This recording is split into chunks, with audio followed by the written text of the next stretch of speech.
मेरा लाडला बेटा। देखो मक्खी घर में है। अब तक मॉम का गुस्सा ठंडा हो चुका होगा। हे, तुम्हें इस तरफ जाना है, उस तरफ नहीं, इधर आओ। तुम चिंता मत करो, मैं उस मक्खी को वापस बुला लेता हूँ। देखा? चलो नोबिता, आगे चलो, चलो अब अंदर चलो नोबिता।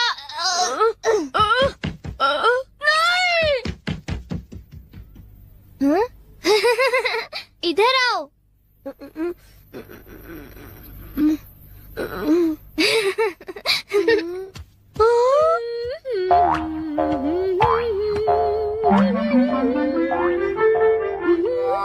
ओह नोबिता, तुम दोनों वहाँ क्यों खड़े हो? अगर तुम्हें कुछ खाना है तो जाओ ब्रिज में जाकर देखो।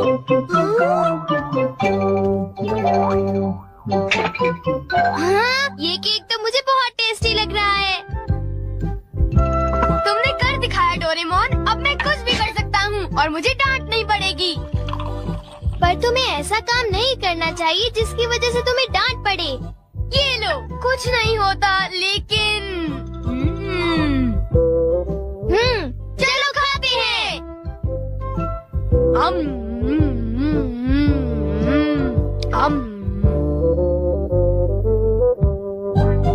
नहीं, मैं तुम्हें अपना केक बिल्कुल नहीं खाने दूंगा। नहीं, मैं तो काम डाउन बीज नेस्ट को देख रहा था।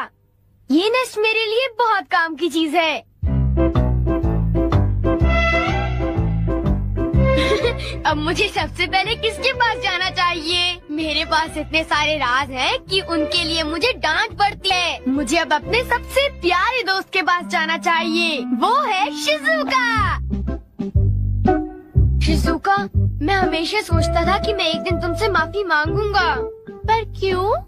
वो मुझे तुम्हारी डॉल पर किसी और ने नहीं, मैंने ही बनाई थी।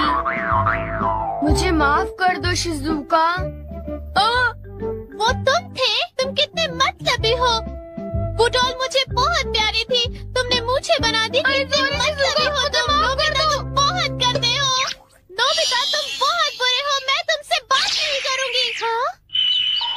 अरे नोबिता, क्या हुआ? आई एम सॉरी शिजुका, मेरी गलती के लिए मुझे माफ कर दो।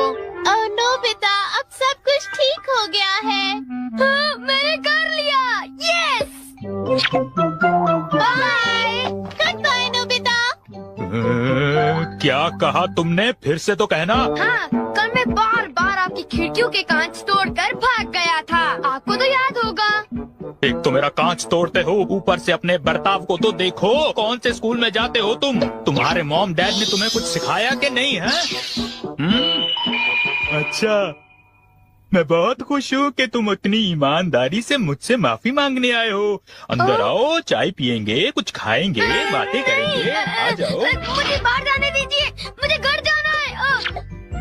मुझे घर जाने दीजिए ना। अजीब लड़का है, चाय के नाम से ही भाग गया। कैसा झटका था। वो आदमी कितना दयालु बन रहा था।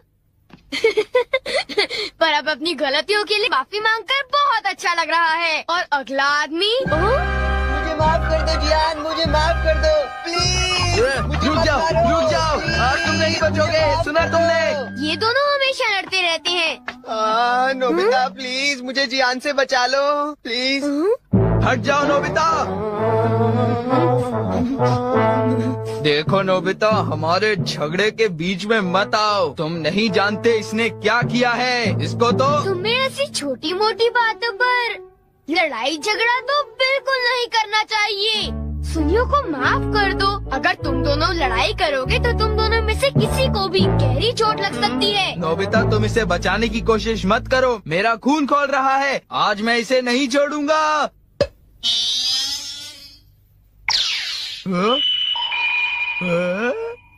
ठीक है, मैं तुम्हें माफ करता हूँ। ये जियान का गुस्सा कैसे ठंडा हो गया? इसकी वजह से। हाँ, ये क्या है? तुम इसे ऐसे थपथपाओगे तो इसमें से एक मक्खी निकलेगी जो लोगों को शांत करती है। बहुत अच्छा। प्लीज ये मुझे भी यूज करने दो। नहीं। हाँ? जल्दी से इस नेस्ट पर थपथपाओ, इससे पहले कि ये कहीं चली जाए। कैसे? क्या? हाँ? अरे ये मक्खी कहाँ उड़ गई? ये गुस्से वाले लोगों को ढूंढने जा रही है। वो उससे नजर नहीं हटा सकता।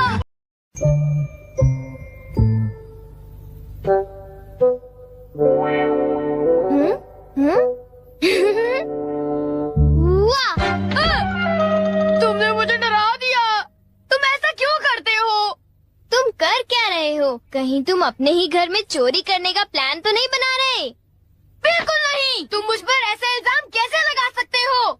मैं तो सिर्फ ये देख रहा था कि दरवाजे की सिक्योरिटी ठीक है कि नहीं। डोरेमोन, मुझे बचाओ।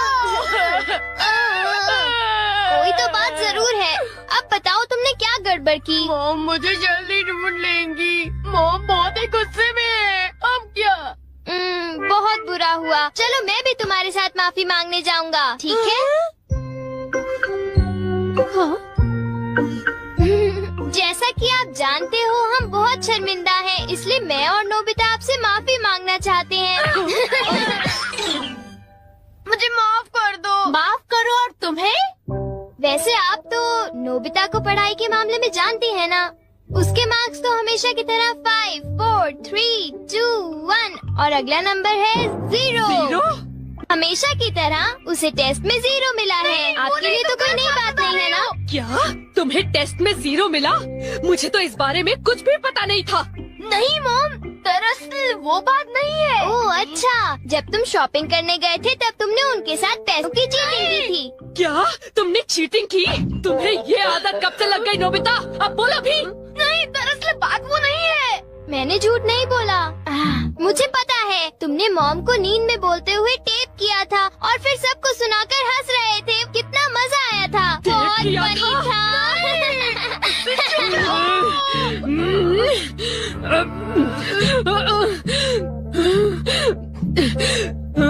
नींद में बोलते हुए? हाँ? अब तुम्हारी गैर नहीं नोबिता।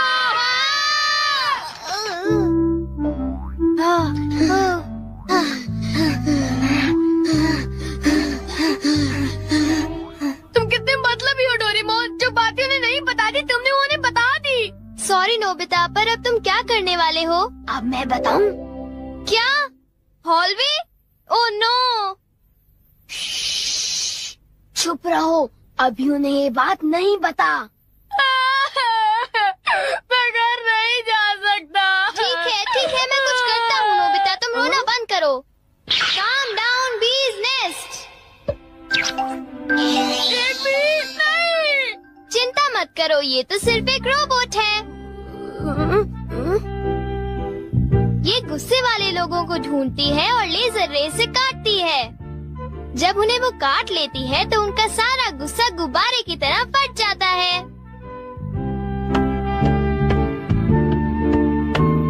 ये नोबिता भी ना, जब वो घर आएगा तो उसे अच्छी तरह बताऊंगी मैं।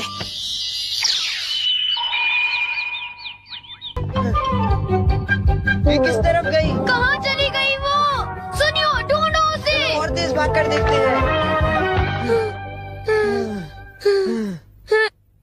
सुनियो, ये बताओ अब तुम करोगे तो क्या करोगे? करना क्या है? उसे ढूंढने की कोशिश करूंगा। हाँ?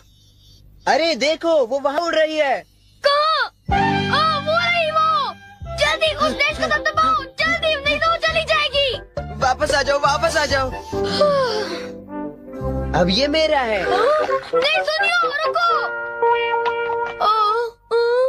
सुनियो।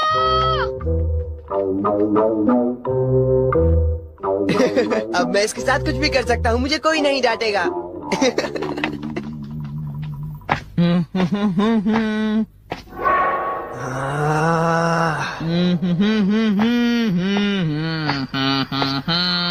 जियान, अब मैं तुम्हें मजा चखाऊंगा।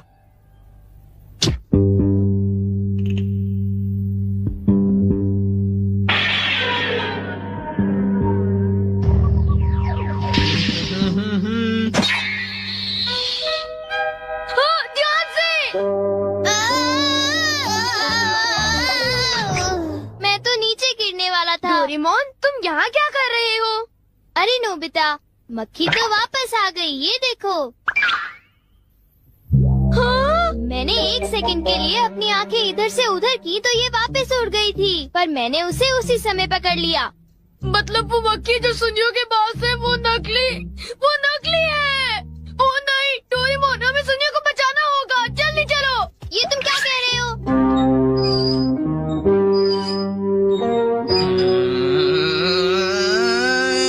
अब बोलो जियान, मजा आया ना? पानी से भीगे सड़क पे मजा आया। अब जरा तमाशा देखो।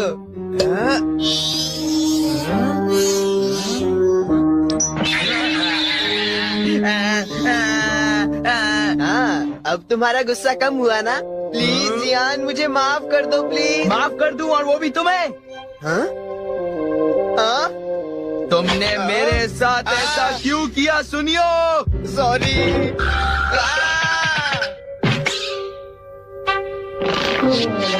हम लेट हो गए। हाँ, बी का नेस्ट तो वहाँ पड़ा हुआ है।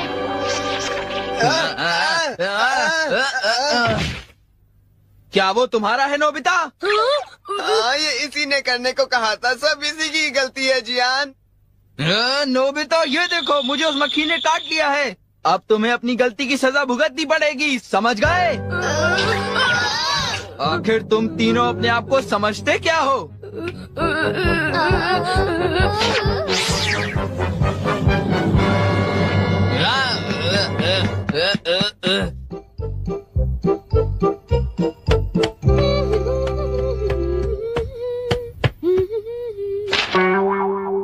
ओ, ये क्या है?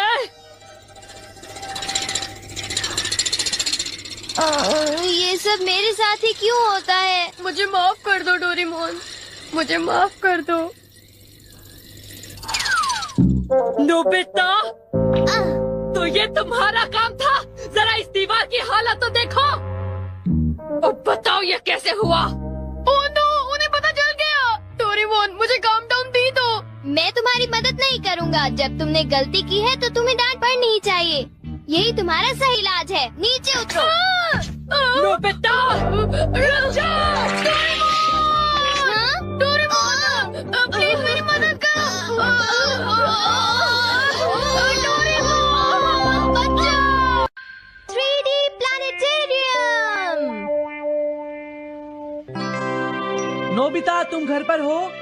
आ रही हूँ। अरे सुनियो तुम, क्या बात है, आज तुम बहुत दिनों के बाद यहाँ आए हो। हेलो आंटी, आप कैसी हैं? क्या नोबिता घर पर है? वो ऊपर अपने कमरे में है, पढ़ाई कर रहा है। तुम अंदर आ जाओ। थैंक यू आंटी, आज आप बहुत सुंदर लग रही हैं। Thank you. हाँ? कैसे हो नोबिता? हाँ, क्या तुम्हें मुझसे कोई काम है सुनियो? ऐसी कोई बात नहीं है।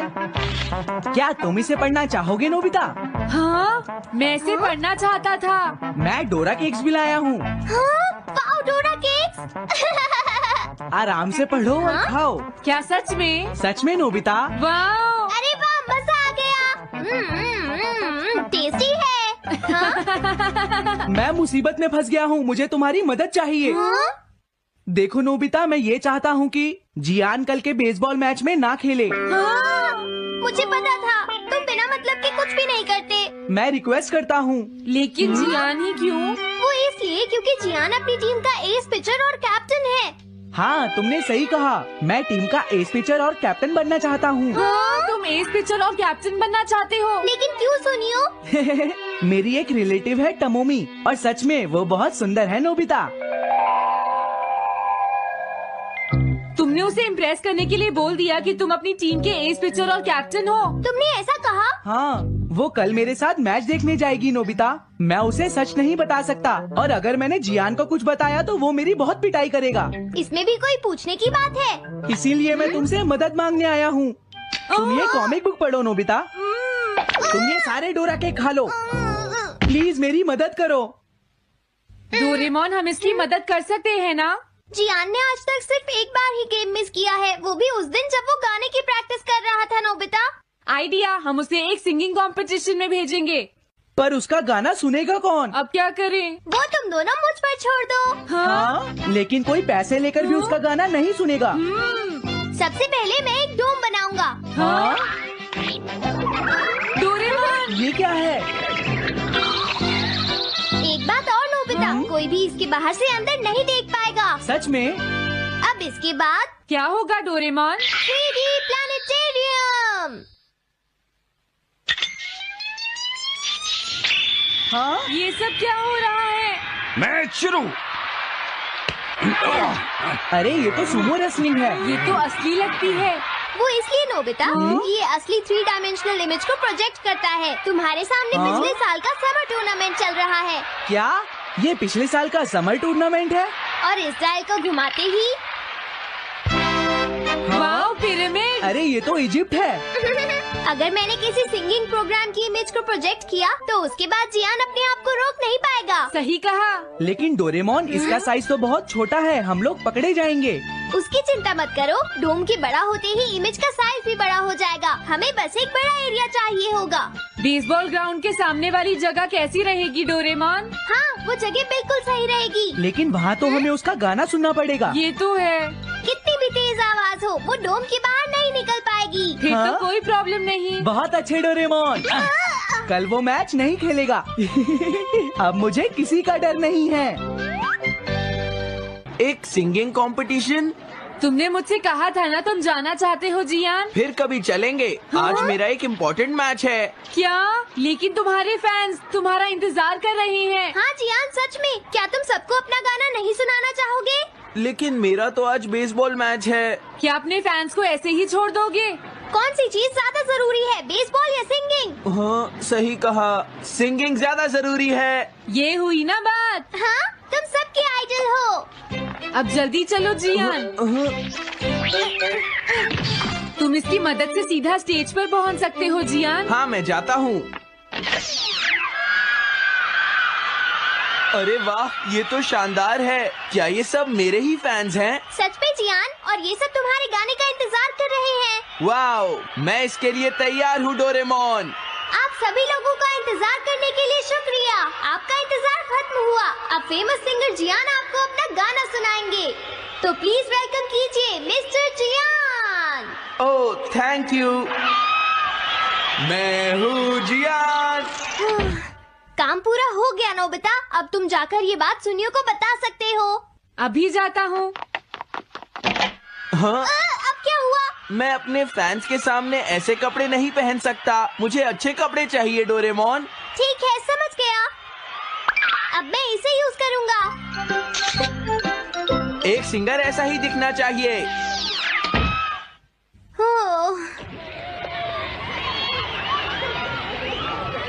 तुम सब तैयार हो ना? सुनियो, अपनी पहली ही बॉल पर उसे आउट कर देना। तुम चिंता मत करो। मैं अपनी टीम का एस पिचर और कैप्टन हूँ। अब मेरा कमाल देखना। मैच तुम्हें ही जीतना है। ठीक है, गेम शुरू करते हैं। सुनियो कितना खुश है। आज के मैच में जियान नहीं खेल रहा, इसलिए सुनियो पिचिंग कर रहा है। तुम्हारा मतलब सोनियो एक रेगुलर पिचर नहीं है? मेरी आवाज सुन के सब हो जाते हैं आज जियान कितना मदहोश। खुश है। और अब मैं आप सबको अपना नया गाना सुनाऊंगा जिसका नाम है dumplings of a girls love. अरे ये क्या है? अब क्या करूं? मेरे पास इसके लिए भी एक गैजेट है, साउंड चेंजर ट्रांस रिसीवर। बहुत बढ़िया जियान, ऐसे ही गाते रहो। जियान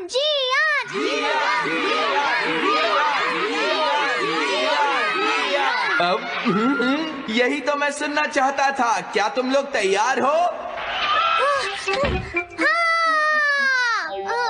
मैं तो थक गया। ये लो, पकड़ो नोबिता। अरे अरे अरे अरे अरे, चली गई। Dumplings of a girls love. ये है डम्पलिंग्स ऑफ। हाँ? बाय। अरे ये तो नोबिता है। यही तो मैं सुनना चाहता था। ये है dumplings of a girls love. ये है dumplings of a girls love. Dumplings. अरे नहीं, ये क्या? कोई बचाओ मुझे।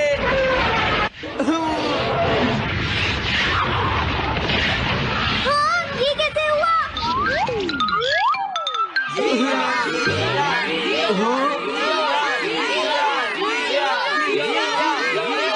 अरे तो बताइए, आपको मेरा गाना कैसा लगा? Strike 3, batsman out. इनका ये पिचर बहुत अच्छी बॉल फेंकता है। क्या हमेशा सोनियो ही सबसे पहले बैटिंग करता है?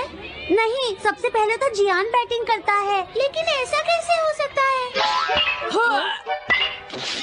Ball, take your base. अरे वाह, मजा आ गया।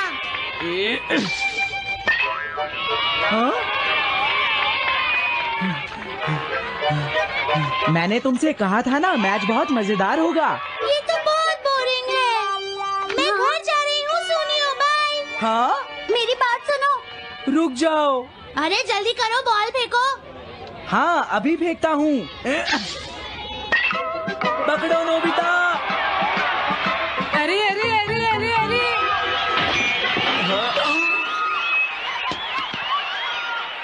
ये सब क्या हो रहा है?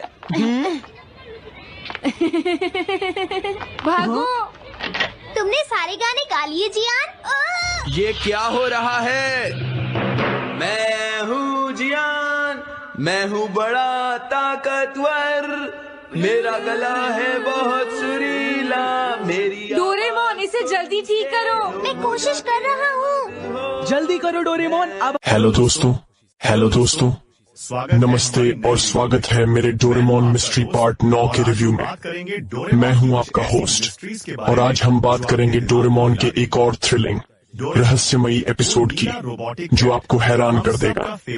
डोरेमोन, हमारा फेवरेट नीला रोबोटिक कैट, नोबिता को अपने जादुई गैजेट से बचाता है, लेकिन हर बार कुछ नए सवाल छोड़ जाता है। तो अपने डिटेक्टिव कैप पहनो, पॉपकॉर्न ग्रैब करो और चलो डाइव करते हैं इस लेटेस्ट एपिसोड में।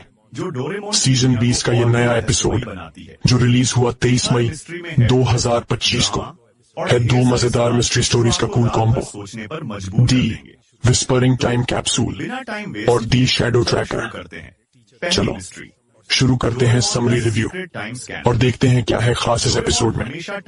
पहली स्टोरी, दी विस्परिंग टाइम कैप्सूल स्टोरी शुरू होती है नोबिता के साथ, जो स्कूल में हिस्ट्री प्रोजेक्ट के लिए टीचर से डांट खाता है। वो घर आकर डोरेमोन से शिकायत करता है, यार हिस्ट्री तो टोटली बोरिंग है, कुछ मजेदार करो। डोरेमोन अपने क्लासिक स्टाइल में 4D पॉकेट से निकालता है एक गैजेट, टाइम कैप्सूल डिटेक्टर। ये गैजेट पुराने टाइम कैप्सूल्स को ढूंढ सकता है जो पास्ट या फ्यूचर में छुपाए गए हों। कितना कूल ना? नोबिता हमेशा की तरह जल्दबाजी में इस गैजेट को यूज करता है और स्कूल के पीछे एक पुराना टाइम कैप्सूल ढूंढ लेता है, लेकिन जब उसे खोलता है तो अंदर से एक अजीब फुसफुसाती आवाज आती है जो कहती है, मुझे रिलीज करो। नोबिता डर जाता है और डोरेमोन को बुलाता है। डोरेमोन चेक करता है और पता चलता है कि ये कैप्सूल फ्यूचर से है और इसमें कोई मैसेज लॉक है। मैसेज को अनलॉक करने के लिए नोबिता और डोरेमोन एक एडवेंचर पर निकलते हैं। वो स्कूल के पुराने रिकॉर्ड्स खंगालते हैं और पता चलता है कि कैप्सूल को किसी ने 50 साल पहले छुपाया था। लेकिन ट्विस्ट ये है, कैप्सूल की आवाज फ्यूचर की टेक्नोलॉजी से कनेक्टेड है। क्या ये आवाज किसी फ्यूचर के इंसान की है जो नोबिता को कांटेक्ट करना चाहता है? हंगामा तब बढ़ता है जब कैप्सूल अपने आप ग्लो करने लगता है और स्कूल में अजीब शैडोज दिखने लगते हैं। क्या ये सच में भूत है या फ्यूचर का कोई गैजेट माल फंक्शन कर रहा है? डोरेमोन अपनी स्मार्टनेस से मिस्ट्री सॉल्व करता है, लेकिन आखिरी सीन में एक ऐसा क्लू छोड़ जाता है जो आपको सोचने पर मजबूर कर देगा। थ्रिल, मजा और थोड़ा सा डर, ये स्टोरी है फुल ऑन। दूसरी स्टोरी, द शैडो ट्रैकर। दूसरी स्टोरी में नोबिता को स्कूल में एक नया टास्क मिलता है, अपने दोस्तों की हॉबीज पर प्रेजेंटेशन देना। नोबिता जो आलसीपन का किंग है, डोरेमोन से कहता है, यार कुछ आसान तरीका बता। डोरेमोन निकालता है शैडो ट्रैकर, एक गैजेट जो किसी के शैडो को फॉलो करके उसकी सीक्रेट हॉबीज बता सकता है। मस्त आइडिया ना? नोबिता इस गैजेट को ज्ञान और सुनियो पर यूज करता है, लेकिन गलती से वो शिजुका के शैडो को ट्रैक कर लेता है। शैडो उसे एक सीक्रेट लोकेशन पर ले जाता है, एक पुरानी लाइब्रेरी। वहाँ नोबिता को पता चलता है कि शिजुका रात में चुपके से कुछ रहस्यमयी किताबें पढ़ रही हैं। क्या शिजुका का कोई सीक्रेट? डोरेमोन और नोबिता इस मिस्ट्री को सॉल्व करने के लिए लाइब्रेरी में घुसते हैं और वहाँ उन्हें एक हिडन रूम मिलता है। रूम में एक पुराना गैजेट होता है जो शैडोज को रिकॉर्ड कर सकता है। लेकिन ट्विस्ट ये है, गैजेट से एक सिग्नल निकलता है जो फ्यूचर से आ रहा है। क्या शिजुका की सीक्रेट हॉबी फ्यूचर से जुड़ी है? हंगामा तब और बढ़ता है जब ज्ञान और सुनियो भी इस मिस्ट्री में कूद पड़ते हैं और लाइब्रेरी में अजीब अजीब शैडोज दिखने लगते हैं। क्या ये शैडोज फ्यूचर के हैं या कोई पुराना गैजेट ट्रिक कर रहा है? डोरेमोन आखिर में सब कुछ फिक्स करता है, लेकिन स्टोरी एक सवाल छोड़ जाती है। शिजुका का सीक्रेट क्या था? एडवेंचर, ह्यूमर और मिस्ट्री का धमाकेदार मिक्स इस एपिसोड की खासियत। पहला, मिस्ट्री का थ्रिल। विस्परिंग टाइम कैप्सूल में फ्यूचर की आवाज और शैडो ट्रैकर में शिजुका का सीक्रेट बच्चों को स्क्रीन से बांधे रखता है। दोनों स्टोरीज में रहस्य का तड़का जबरदस्त है। दूसरा, गैजेट्स, टाइम कैप्सूल डिटेक्टर और शैडो ट्रैकर टोटली यूनिक है। खासकर वो सीन जहां कैप्सूल ग्लो करता है और शैडोज लाइब्रेरी में दौड़ते हैं, वो डर और हंसी का परफेक्ट कॉम्बो है। तीसरा, कैरेक्टर डायनामिक्स। इस बार शिजुका का रोल बड़ा है और उसका सीक्रेट स्टोरी को इंटरेस्टिंग बनाता है। ज्ञान और सुनियो की बेवकूफी हंसाती है और नोबिता की जल्दबाजी वही पुराना डोरेमोन वाइब देती है। हिंदी डबिंग भी शानदार है।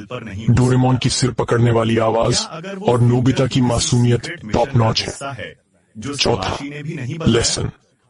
स्टोरी सिखाती है कि दूसरों के सीक्रेट्स में बिना परमिशन ताक झांक करना गलत है और जल्दबाजी मुसीबत ला सकती है। ये लेसन बच्चों के लिए मजेदार तरीके से प्रेजेंट किया गया है। पांचवा, सस्पेंस। दोनों स्टोरीज आखिर में सवाल छोड़ती हैं। कैप्सूल की आवाज किसकी थी? शिजुका का सीक्रेट क्या है? ये सस्पेंस अगले एपिसोड का इंतजार बढ़ा देता है। क्या थोड़ा बेहतर हो सकता था? पहला, बैकग्राउंड डिटेल्स। शैडो ट्रैकर में लाइब्रेरी का सेटअप मजेदार है, लेकिन और डरावना हो सकता था। अगर कुछ भूतिया वाइब्स और होते तो थ्रिल डबल हो जाता। दूसरा, स्टोरी लेंथ।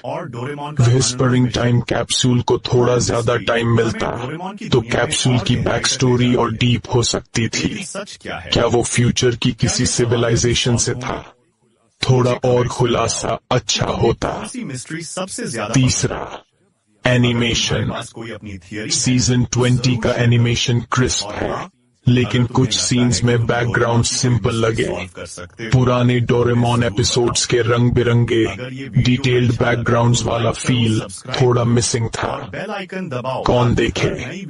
अगर तुम डोरेमोन फैन हो तो ये एपिसोड मस्ट वॉच है। 8 से 12 साल के बच्चों के लिए ये परफेक्ट है। पेरेंट्स भी बच्चों के साथ एंजॉय कर सकते हैं क्योंकि ये लाइट, फन और थोड़ा सस्पेंसफुल है। हिंदी कार्टून लवर्स के लिए डबिंग जबरदस्त है और अगर तुम्हें मिस्ट्री, एडवेंचर और थोड़ा सा डर पसंद है तो ये एपिसोड तुम्हारे लिए टेलर मेड है। मेरा स्कोर, मैं इस एपिसोड को दूंगा 8.7 out of 10। Mysteries thrilling, gadgets cool और शिजुका का सीक्रेट सुपर इंटरेस्टिंग है, लेकिन थोड़ा और डरावना बैकग्राउंड और डीप बैक स्टोरी इसे 10 बना सकता था। तुम्हारा स्कोर क्या है? कहाँ देखें? ये एपिसोड bilibili.tv पर अवेलेबल है। कुछ क्लिप्स फेसबुक, यूट्यूब या इंस्टाग्राम पर भी मिल सकती हैं। लिंक चेक करो और एंजॉय करो। आखिरी बात, डोरेमोन हमेशा दिल को छूता है। मिस्ट्री पार्ट 9 वही पुराना डोरेमोन मजा लाता है। नोबिता की बेवकूफी, डोरेमोन के गैजेट्स और ढेर सारी मिस्ट्री। इस बार सस्पेंस और शिजुका का सीक्रेट इसे एक्स्ट्रा स्पेशल बनाते हैं। तो अपने बचपन को फिर से जीने के लिए ये एपिसोड जरूर देखो। कमेंट्स में बताओ तुम्हारा फेवरेट डोरेमोन गैजेट कौन सा है। मेरा तो एनीवेयर डोर है। और हाँ, क्या तुम्हें लगता है कि शिजुका का सीक्रेट फ्यूचर से जुड़ा है या कोई और ट्विस्ट है? अपनी थियरी शेयर करो। ये था मेरा रिव्यू। पसंद आया तो लाइक करो, शेयर करो। When a nation chooses protectionism, it is not simply passing a law, it is making a statement to the world.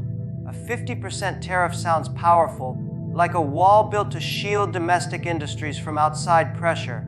But in reality, it is more like a gamble placed on a table where the odds are uncertain. History has shown again and again that economies do not grow stronger by shutting doors, they grow stronger by opening them, competing in the global marketplace, and pushing industries to rise above their limitations. A tariff can provide temporary comfort, but it also breeds complacency, and complacency is the silent destroyer of progress. America's 50% tariff gamble is framed as an act of strength, but strength is never about hiding from competition. Real strength is about facing it head on, learning from it, and using it as fuel to innovate. A tariff this high might protect certain industries in the short term, but it will also make goods more expensive for ordinary people. It will push companies to relocate, re-strategize, and even search for alternatives in other parts of the world. This gamble is not only economic, it is deeply psychological. It reveals fear of losing dominance, fear of being replaced, and fear of seeing others rise. The world has changed. Decades ago, America could dictate the rules of trade because it was the only giant in the room. Today, there are multiple giants, and many more are growing. A tariff wall in one part of the world creates opportunity in another. When America closes its door with a 50% tariff, other nations quietly step in to supply the demand, to capture the markets, and to prove that protectionism in one land becomes prosperity for another. This is the irony of protectionist policies. While they try to defend the home front, they often accelerate the rise of competitors abroad. There is another hidden danger in such a gamble. High tariffs discourage collaboration and trust between nations. In an interconnected world, businesses rely on global supply chains, on resources from one country, technology from another, and markets spread across continents. When tariffs rise, trust falls. Companies begin to hesitate, investors begin to question stability, and the global economy starts to shift toward places where opportunity feels more predictable. This is not just a matter of economics, it is a matter of reputation. A country that embraces tariffs at such a scale sends the message that it fears fair competition, that it chooses isolation over leadership, and once that perception is formed, it is difficult to reverse. Every gamble has two possible outcomes. In this case, America believes that tariffs will force industries to return home, strengthen domestic production, and create jobs. But the other outcome, the one history has often repeated, is that tariffs push industries to evolve elsewhere, encourage innovation in other markets, and accelerate the shift of economic power away from those who try to cling to the past. Protectionism feels safe, but it is safety wrapped in illusion. True security for any nation comes from embracing change, not resisting it, from competing globally, not hiding behind barriers. While one nation announces its tariffs with loud proclamations and declarations of power, another moves in silence. India's strategy has never been about sudden confrontation or dramatic gestures. It has been about patience, building quietly, and waiting for the right moment to act. When doors close elsewhere, India does not complain. It adapts. It positions itself as the open alternative. This quiet strike is not made with threats, but with preparation, and that preparation is what makes it powerful. Over the last decades, India has been laying down the foundation for something far greater than short-term survival. It has invested in technology, in manufacturing, in infrastructure, and most importantly, in human talent. With a young population that is eager, skilled, and ambitious, India is slowly becoming a hub for innovation and enterprise. Every global company that looks for a new base, every nation that seeks reliable partnerships is beginning to see India not as a backup plan, but as a rising center of gravity. This transformation does not come with noise, it comes with consistency, with the kind of determination that does not require announcements but speaks through results. When tariffs rise elsewhere, global businesses naturally look for stability. India offers that stability not by promising protection, but by encouraging competition, by welcoming industries to test themselves in a market of over 1 billion consumers. A quiet strike is not about shouting. It is about being ready when others stumble. As America takes the gamble of protectionism, India positions itself as the answer to the question global markets are asking, where can we go next? This is how power shifts, not with wars or threats, but with readiness, with the ability to step in when opportunity opens unexpectedly. India's strength lies in its ability to turn challenges into chances. Rising tariffs may block certain trade routes, but they also redirect flows of investment and commerce. Instead of fighting the storm head-on, India has chosen to build a vessel that can ride the waves. It does not need to confront America directly. It only needs to continue building, to stay patient, and to capture what others leave behind. This is a different kind of strike, silent, calculated, and enduring. Where others spend energy defending the old, India quietly channels its energy into creating the new. There is a deeper wisdom in this approach. Loud strategies often attract resistance, but silent ones grow roots before anyone notices. By the time the world realizes how strong those roots have become, it is too late to uproot them. India's strike is not in the form of retaliation, but in the form of inevitability. Step by step, industry by industry, partnership by partnership, it is creating a position that is impossible to ignore. The more barriers other nations build, the more doors India quietly opens. And in the long run, the one who opens doors always gathers more friends, more allies, and more opportunities than the one who builds walls. The world has always witnessed shifts in power, but rarely do these shifts come with the noise of battles. More often, they arrive silently, shaped by decisions that seem small at first, but carry deep consequences over time. The decision to impose tariffs is one such action, and its ripple effects extend far beyond the borders where it was declared. Tariffs are the tools of an older age, designed to protect economies in a time when isolation was possible, but the modern world is no longer built on walls. It is built on networks, on connections, and on shared value. When a major power raises tariffs, it imagines it is protecting itself, but in truth, it is creating space for others to rise. That space is where the balance begins to shift. The global economy does not stop for one nation's gamble. It moves forward, constantly seeking efficiency, innovation, and collaboration. When one country closes its doors with high tariffs, buyers and sellers do not simply vanish, they look elsewhere, and that elsewhere is often the place where opportunities are welcomed, not restricted. This is why tariffs, while they seem like a weapon of strength, often reveal themselves as a weakness. They push trade flows into new directions, and those new directions create new leaders.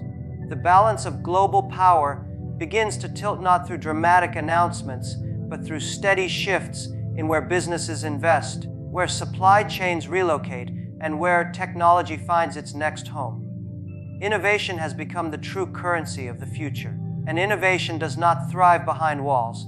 It thrives in open markets, in global exchanges of ideas, in the competition that forces companies and individuals to push beyond their limits.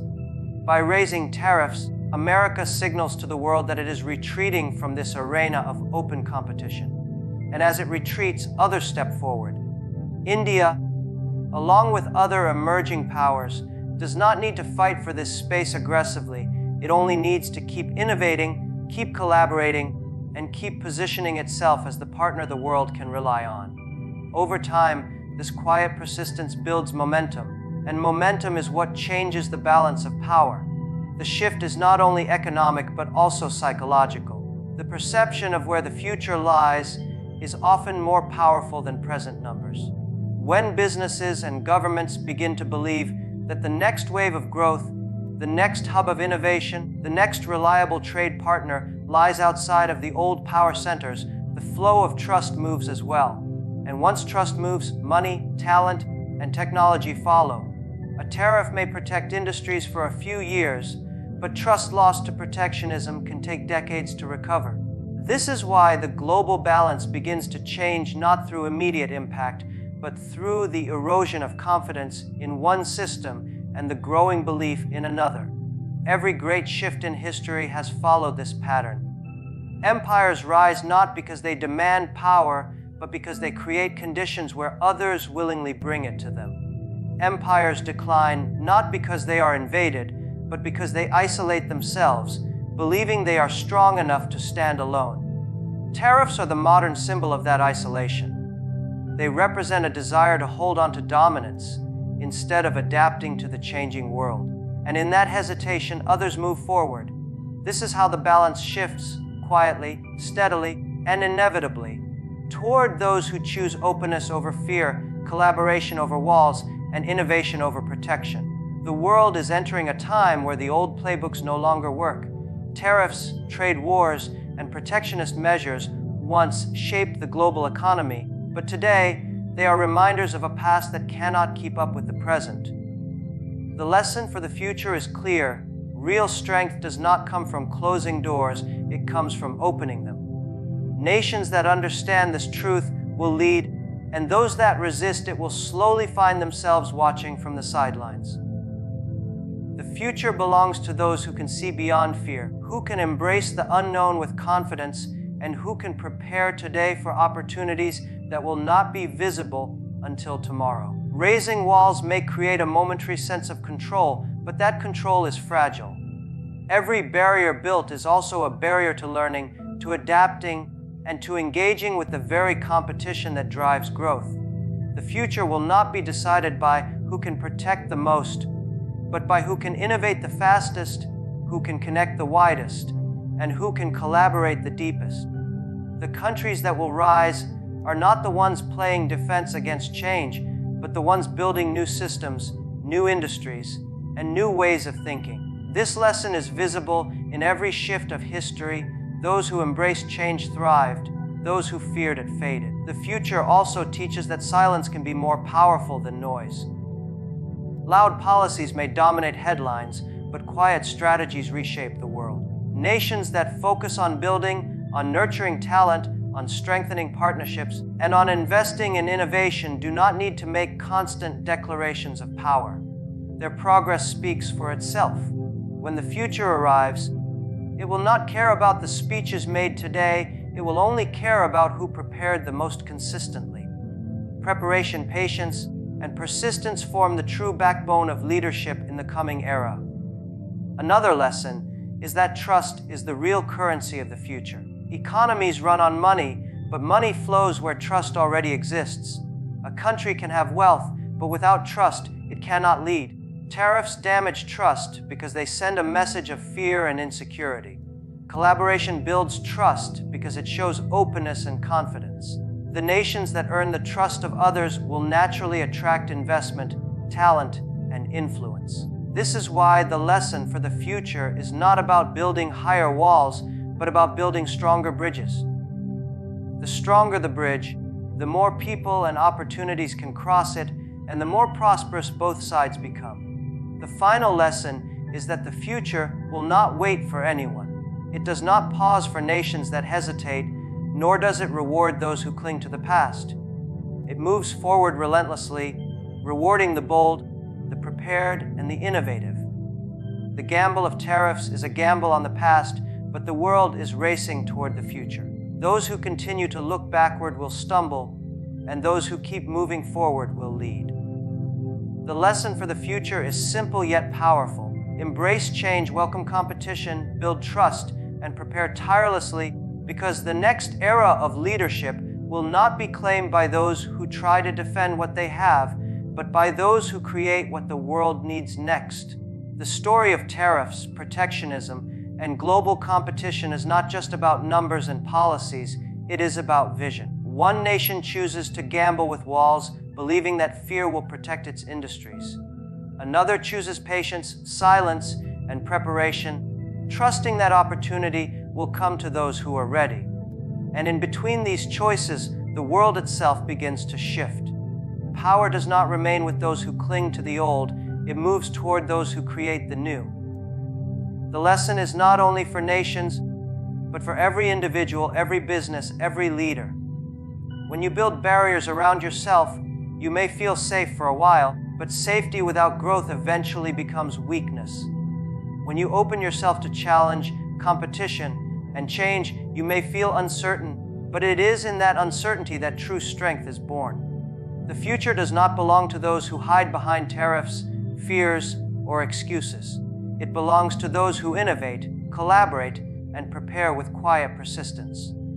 The gamble of tariffs will be remembered as a moment when one power chose to defend its past while another quietly built its future. The world will change not because of loud declarations, but because of silent determination. And when the balance finally shifts, it will not be the noise that is remembered, but the preparation, the patience, and the courage to embrace the future without fear.